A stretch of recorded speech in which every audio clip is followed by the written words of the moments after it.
নরসিংদী এক আসনে গণসংযোগ করেছেন বিএনপির যুগ্ম মহাসচিব ও দল মনোনীত প্রার্থী খায়রুল কবির খোকন।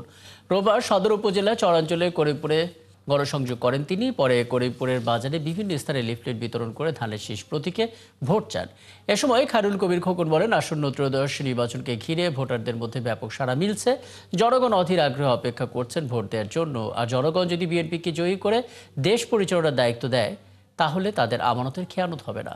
জনগণের কাছে করার সব প্রতিশ্রুতি পালন করার আশ্বাসও দেন তিনি। এই নির্বাচন দেওয়ার পরে মানুষের মধ্যে ব্যাপক উৎসব সৃষ্টি হয়েছে। তারা ভোট দেওয়ার জন্য উন্মুখ হয়ে বসে আছে, তারা অধীর আগ্রহ অপেক্ষা করছে। আমার ভোট আমি দিব, যাকে খুশি তাকে দিব, দেখে শুনে বুঝে শুনে যোগ্য ব্যক্তিকে দিব। সেই যে জনগণের যে প্রত্যাশা, যে আকাঙ্ক্ষা, সেই আকাঙ্ক্ষা ইনশাল্লাহ আগামী ফেব্রুয়ারি মাসের যে নির্বাচন, জাতীয় সংসদ নির্বাচন, সেই নির্বাচনের মধ্য দিয়ে প্রতিফলিত হবে।